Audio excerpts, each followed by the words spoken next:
할렐루야. 오늘 저는 여러 성도님들과 함께 내일 일을 염려하지도 말고 자랑하지도 말라 부제목으로 내 길을 여호와께 맡기라, 이런 제목으로 함께 은혜를 나누겠습니다. 세 단락으로 말씀드릴 텐데, 첫째는 참으로 혼란한 세상, 종말을 예고하는 듯한 자연재해들이 계속 보도되고 있는데, 일찍이 겪어보지 못한, 듣도 보도 못한 그런 현상들이 이어지고 있어요. 또 걷잡을 수 없는 경제적 어려움이 닥쳐왔고요. 또 대형 사건, 사고들이 우리 마음을 어둡게 하고 있습니다.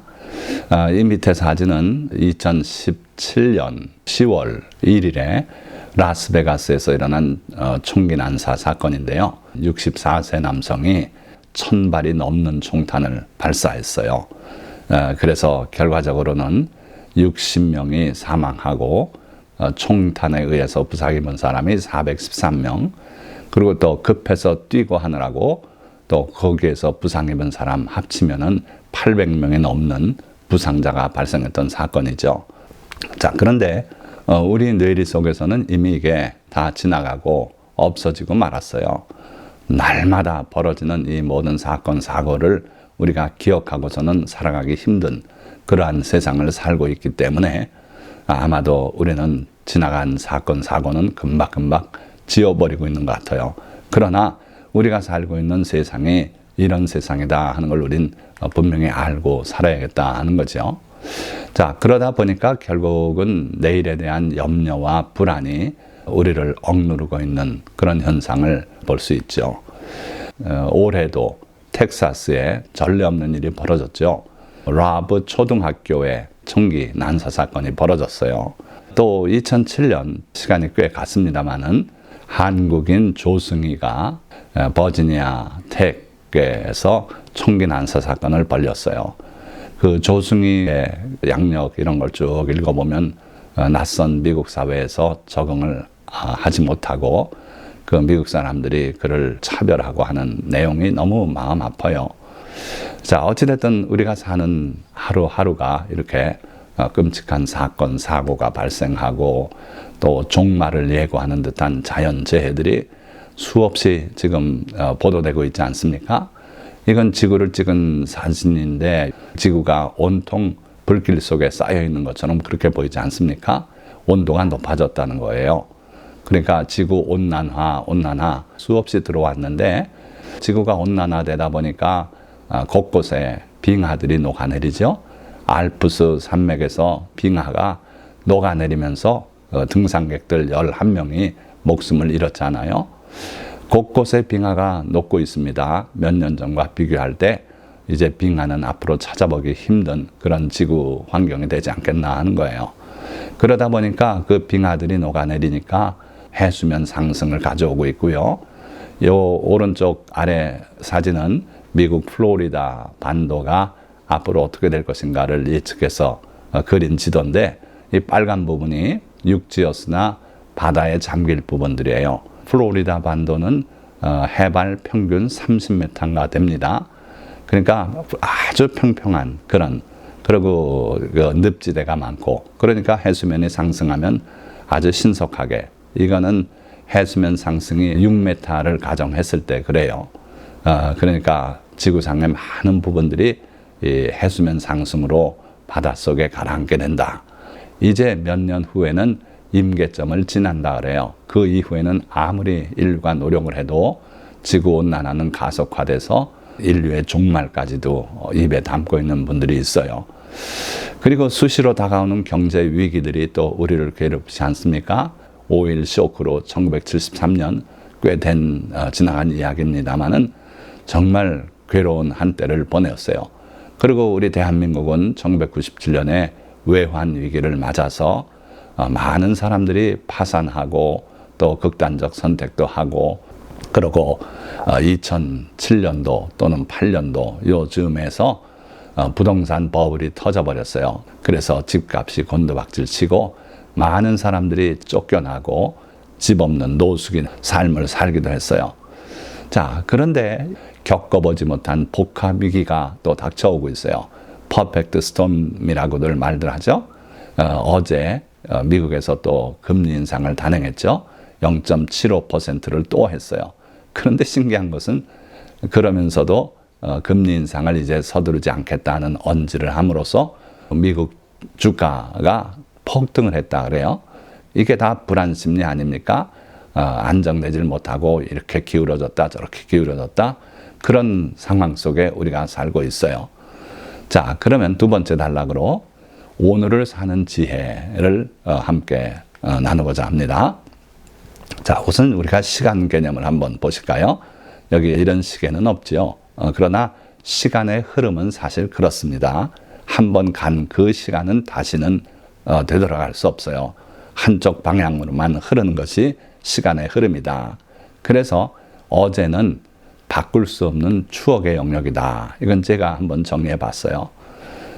우리가 추억은 할 수 있어요. 그때 그 시절을 마음 아파하기도 하고 기뻐하기도 하고 다시 돌아가길 희망하기도 하고 추억은 할 수 있으나 그때 벌어진 일을 우리는 바꿀 수가 없어요. 그게 바로 어제의 일이죠. 그러니까 어제는 바꿀 수 없는 추억의 영역이다. 그럼 내일은 어떻습니까? 내일은 역사의 주관자 하나님의 미지의 영역이다. 우리에겐 미지의 영역이죠. 내일 무슨 일이 일어날는지 우린 아무도 몰라요. 예상 예측을 하지만 그게 맞아 들어가진 않습니다. 정확히. 그래서 내일은 미지의 영역이고 그 내일의 주인은 하나님이시다. 이 하나님은 역사의 주관자로서 어제, 오늘, 내일 영원토록 살아계신 분이고 알파와 오메가가 되시는 분이다. 그렇다면 우리의 영역은 어디입니까? 오늘만이 우리 삶의 영역이다. 우리 인간은 오늘만을 살고 있어요. 그래서 오늘을 사는 지혜가 우리에게 있어야 돼요. 어떻게 살아야 할지. 그러나 오늘을 살면서도 어제와 또 내일에 관해서 우리가 뭔가를 하고 있어요. 예를 들어서 오늘 살면서도 어제의 상처를 치유할 수도 있어요. 워싱턴 DC에 한국 전쟁 기념관이 있는데 거기에 전쟁에 목숨을 잃었던 용사들의 이름을 하나씩 다 새긴 기념 담장이 공개됐어요. 이걸 보면서 눈물 흘리고 하는 사람의 사진이 실린 것도 보고 했는데 그러면서 과거의 상처를 치유할 수는 있습니다.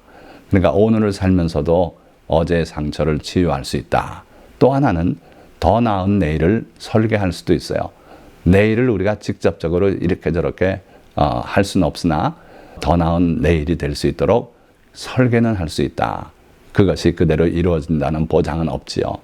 자, 이걸 우리가 염두에 두시고 주님의 말씀을 봅니다.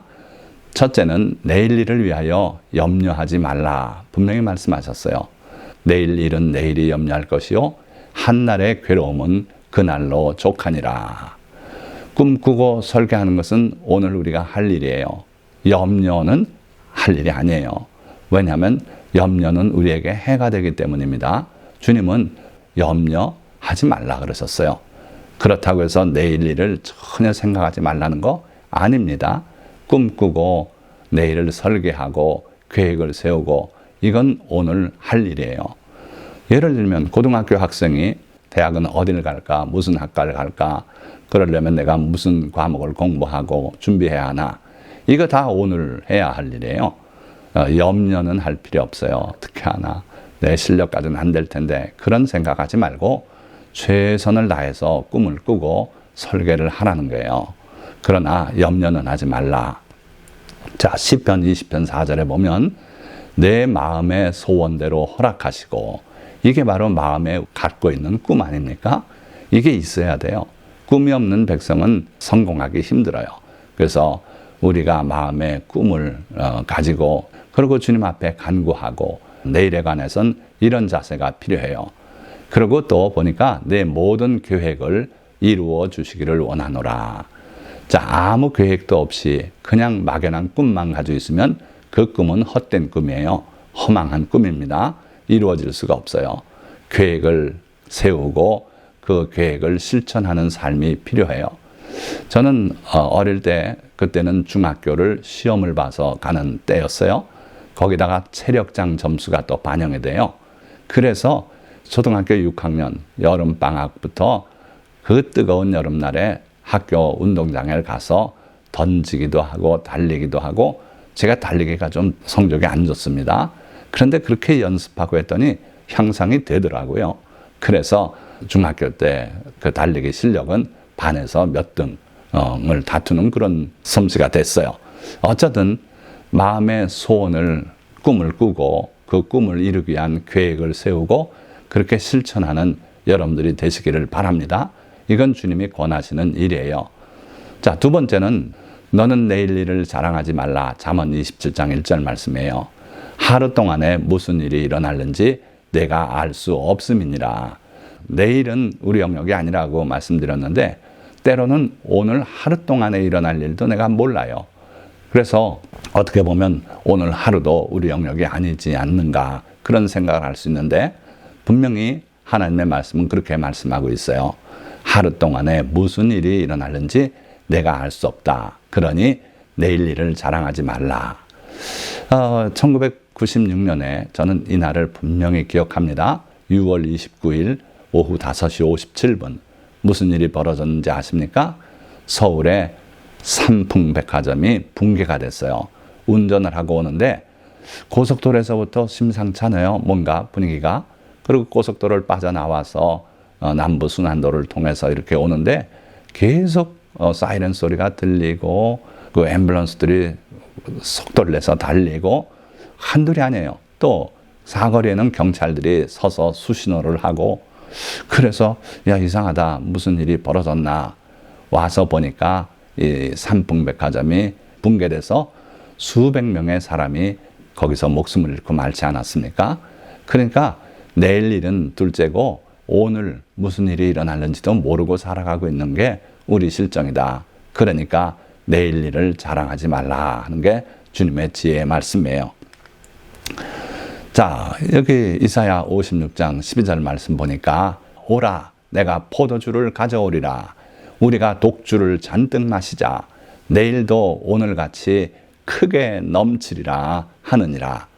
자, 하나님을 등지고 세상 쾌락 따라 살고 세상의 부를 하나님처럼 의지하고 사는 사람들의 자세를 이렇게 그리고 있는 거예요. 내가 포도주를 가져오리라. 잔뜩 마시자. 내일도 오늘같이 크게 넘치리라. 그러니까 이 사람들은 오늘 번영을 누리고 있고 부를 누리고 있고 그런 사람들 아닙니까?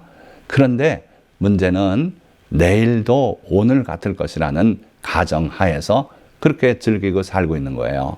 그러나 결코 내일이 오늘 같지만은 않을 거예요. 내일을 주관하시는 하나님께서 우리에게 시련을 줘야겠다 생각하시면 그렇게 하십니다. 그래서 오늘의 예측대로 되지 않는 것이 내일 일이다 명심하시고 하나님 앞에 늘 겸손히 그렇게 살아야 될 줄 믿습니다. 자, 세 번째, 내 길을 여호와께 맡기라. 시편 37편의 말씀이에요. 또 여호와를 기뻐하라. 그가 내 마음의 소원을 내게 이루어 주시리로다.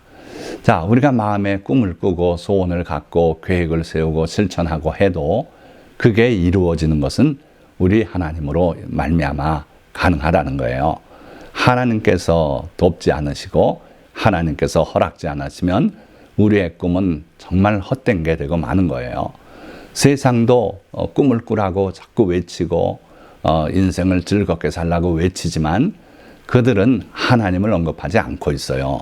하나님 없는 계획, 하나님 없는 꿈, 하나님이 없는 쾌락, 이건 다 헛된 겁니다.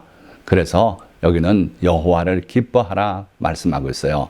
왜냐하면 그가, 여호와께서, 우리 주님께서 우리 마음의 소원을 내게 이루어 주실 것이기 때문에 그분을 기뻐하라는 거예요. 또 내 길을 여호와께 맡기라. 그를 의지하면 그가 이루시고 내 의를 빛같이 나타내시며 내 공의를 정오의 빛같이 하시리로다. 자, 하나님을 기뻐하면서 그 하나님을 믿고 내 앞날을 하나님께 맡기라는 거예요. 어떻게 하면 맡깁니까? 변호사 찾아가서 서류 작성하고 도장 찍거나 사인하고 그렇게 해서 맡기듯이 우리 하나님께도 맡기는 절차가 필요한데 그거는 간단해요. 기도로 하나님께 아뢰는 거예요.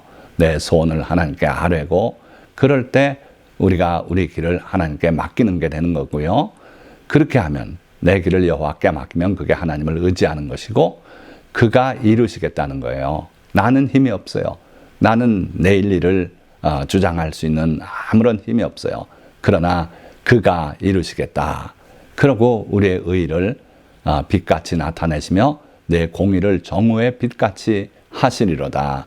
아멘. 우리를 높이시고 우리가 주님의 계명 안에 살면서 하나님을 기쁘시게 하는 그 삶을 주님은 의로 여기시고 우리의 의를 남들 앞에 빛같이 드러내시겠다. 정오의 빛같이 하시겠다는 거예요. 이 말씀이 여러 성도님들에게 축복의 말씀으로 주어지시기를 주님의 이름으로 축원드립니다. 자, 그리고 마지막으로 미살산에서 주를 기억하라. 시편 41편 6절의 말씀이에요. 내 하나님이여 내 영혼이 내 속에서 낙심이 되므로 내가 요단 땅과 헤르몬과 미살산에서 주를 기억하나이다. 자, 제가 이 말씀을 주님 앞에서 받고 그리고 많이 묵상을 해봤어요. 그런데 미살산이라는 이 산을 일단 알아야 뭔가 그 내용을 알 것 같아서 아무리 찾아봐도 미살산은 소개가 되어 있질 않아요. 미살산은 위치가 알려져 있지 않습니다. 그런데 이 원어를 보면 미살산은 작은 언덕이라는 뜻입니다. 그 정도만 소개가 되어 있어요. 그래서 다시 묵상하니까 보십시오. 요단 땅, 잘 알려진 땅이죠. 요단강이 흐르는 양쪽이 그 많은 물로 인해서 초장과 또 숲이 이루어져 있고 그리고 풍요로운 땅이 돼 있어요. 그 땅에서 하나님께 은혜 받은 것 감사하고 잘 기억합니다. 또 헬몬산은 해발 2814m인가 이렇게 돼요. 그래서 그 정상에는 늘 눈이 덮여 있죠. 근데 이 눈이 녹아내려서 요단강이 되고 그리고 갈릴리 호수를 이루고 또 흘러내려서 갈릴리 호수 남쪽의 요단강을 이루면서 흐르죠. 자, 그리고 헬몬산 주변은 이슬이 풍부해서 비는 안 와도 많은 초목들이 번성하고 있어요. 참 은혜로운 산이죠. 그래서 헬몬산의 그 이슬을 그 수염에 흘러내리는 기름과 같이 그렇게 묘사한 시편도 있고 그래요. 자, 이 둘은 우리가 잘 알고 유명합니다. 그래서 여기서 입은 하나님의 은혜, 여기서 받은 감동 말할 거 없을 거예요. 그런데 미살산은 뭐라고요? 위치도 알려져 있지 않고 작은 언덕인데 우리말로 미살산이라고 번역했을 뿐이에요. 그런데 성도들은요, 살아가면서 요단 땅의 축복뿐 아니라 또 헤르몬산의 경험뿐 아니라 미살산에서 주님을 체험하고 여러 미살산에서 주님의 은혜를 받으며 살아가고 있어요. 개인마다 달라요. 그 은혜 받은 나만 알고 있는 그곳에 내가 되돌아가서 거기서 그때 받은 은혜를 추억하는 거예요. 이게 우리 신앙에 절대적으로 필요한 부분이에요. 남들과 같이만 신앙생활 할 수는 없어요. 나에게 베푸신 은혜, 그걸 여러분들이 생각하고 추억할 때에 내 영혼을 짓누르는 낙심도 불안도 미래에 대한 염려도 다 사라진다는 거예요. 여러분들이 미살산에서 주를 기억하시기를 주님의 이름으로 축원드립니다. 자, 이 말씀과 관련해서 간증을 드리겠습니다. 6.25 전쟁 전에 남쪽으로 월남을 하셨어요. 그런 분들이 많았어요.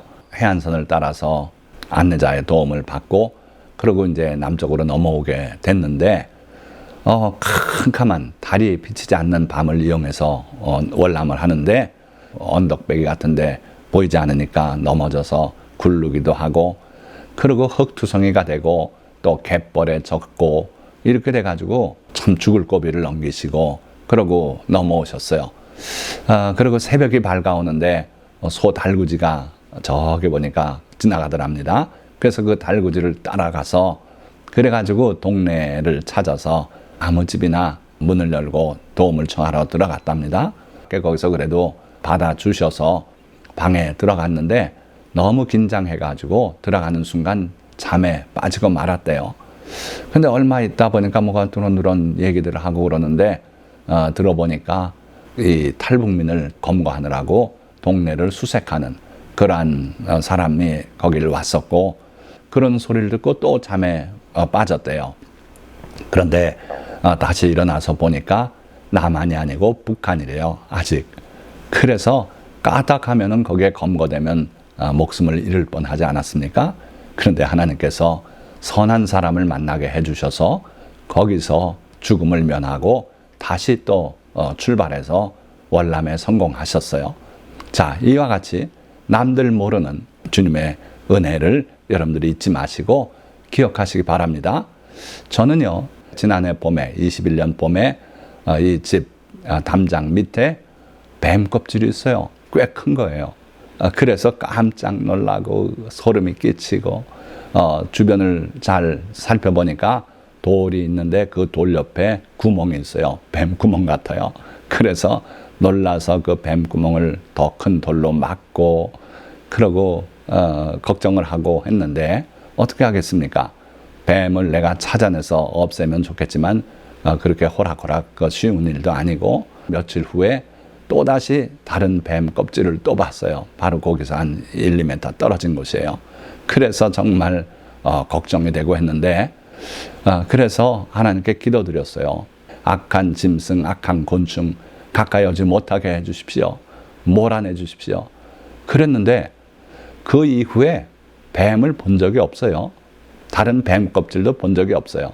제가 논산에 살 때는요, 뱀하고 싸우고 풀 깎는 예촉이라 그러나요? 그걸 가지고 뱀을 잡기도 하고 뱀 껍질을 보고 정말 소름이 끼치고 그랬어요. 그런데 이 미국에서도 그런 일을 겪을 걸 생각을 못했는데 하나님께 간구한 이후에 그 뱀은 사라졌어요. 본 적도 없고 뱀 껍질도 못 봤고 뱀의 흔적도 없어요. 그래서 이런 기도까지 하나님이 들으시는구나. 뱀에 대한 그 두려움 내지는 소름 끼치는 감정, 이걸 주님께 아뢰니까 하나님께서 그 기도를 들어주셨어요. 이것도 저에게는 미살산에서의 추억이에요. 신앙이라는 게 딴 거 없어요. 주님과 여러분들과의 관계인데 그 관계에서 체험한 일들을 늘 감사하고 잊지 않고 그렇게 사는 것이 참된 신앙 같아요.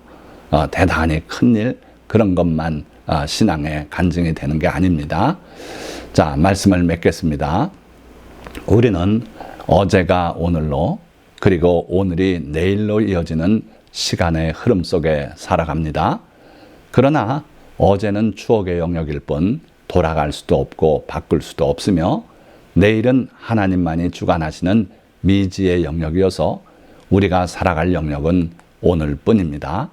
그래서 오직 오늘을 사는 우리는 내일 일을 자랑하거나 염려, 낙심하지 말고 주님의 은혜를 기억하며 내 길을 주님께 맡기고 주님을 기뻐하며 주의 계명대로 살아야 합니다. 이것이 믿음이며 이렇게 살 때 주님은 우리 마음의 소원을 이루어 주시고 평강의 길로 인도하실 것입니다. 오늘 이 말씀을 들은 모든 성도님들이 다 이와 같은 은혜를 누리시고 여러분들의 미살산 거기서의 주님을 기억하며 감사하고 그 주님을 의뢰하고 사시기를, 그래서 여러분들의 마음의 소원을 다 이루시고 염려 없이 불안 없이 살아가시는 성도님들 되시기를 주님의 이름으로 축원드립니다. 기도하겠습니다.